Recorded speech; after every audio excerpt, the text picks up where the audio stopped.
Hello guys, and welcome back to How to Feed the Beast in Minecraft with me, UnstableVoltage. I'm going to put the biogas project on hold for a day or two while I'm waiting for the seed oil tank to fill up, so in the meantime, as promised, we're going to be looking at one of the other thermal expansion machines. The Pulverizer works in much the same way as the Industrial Craft Macerator, turning single ores into multiple pulverized ores. Those pulverized ores can then be smelted and turned into multiple ingots. While the Pulverizer can't process the wide range of ores and materials that you can in the Macerator, it does produce a secondary byproduct. This can be particularly useful if you're trying to acquire some more difficult ingredients such as ferrous ore. So let's head on over to the workshop. We can put one of these together and have a few experiments with it. So here we are, and as always we're going to head over to the crafting table. Again, this is very easy to build and doesn't require anything that you won't have already made in this series. We need a standard piston, top middle, machine frame in the middle slot with a flint either side.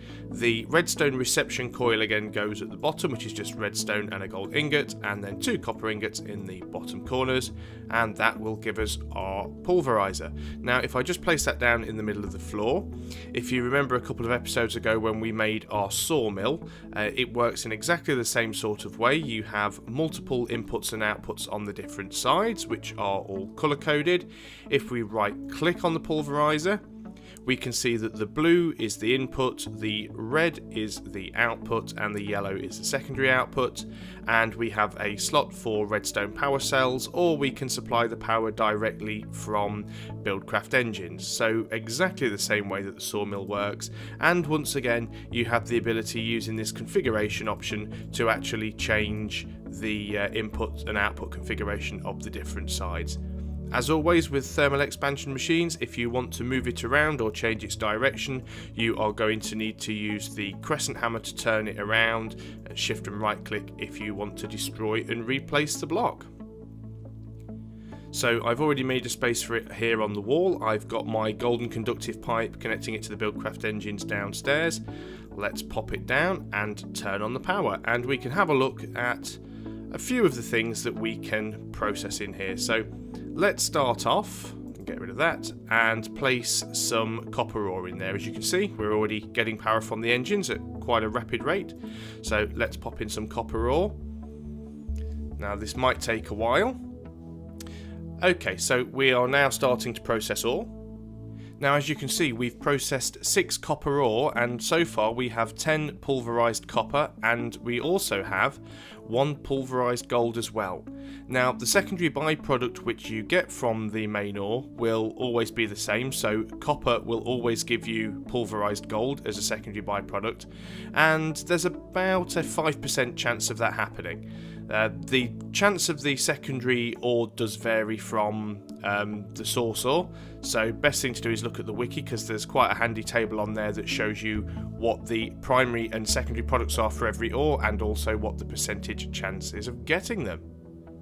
Okay, so there we are. We've pulverized 20 copper ore and got 40 pulverized copper, so obviously it's a 2-to-1 ratio there. And we've also got 3 pulverized gold. Now these pulverized ores work exactly the same way as macerated ores. You just pop them into a furnace, and the furnace will smelt them into the appropriate ingots. So just like the macerator, you can double the yield you get from standard ores, but you also have a chance of gaining some extra materials as well. Let's have a look at what else we can put in there. We've tried copper ore, let's place some iron ore in there. As expected, it's still yielding 2 for 2 with the iron ore, and the length of time it actually takes to pulverize each ore depends on the type of ore you use. So some actually take longer than others, regardless of the amount of power that you're putting in there. However, you do require varying different amounts of power for different ores, and therefore it's always worth making sure you've got a very good power supply connected to any of your machines, not just your pulverizer. As you can see, this is taking quite a while. We've already pulverized 15 iron ore, and so far we only have pulverized iron, no secondary byproduct yet. By this time we'd already got some pulverized gold from the copper ore. Well, and there we go. It took nearly half a stack, but we do now have some pulverized ferrous metal. and and saying that, it gives me a second one almost straight away, and that is very useful, particularly later on, because we are going to be using that in some of our more advanced machines, and getting it from iron ore is a relatively easy way to get a hold of that. So there you go, you have the Pulverizer. As I said at the beginning, works in much the same way as a macerator, and it serves as a handy backup if you've got a lot of stuff that you want to macerate or pulverize.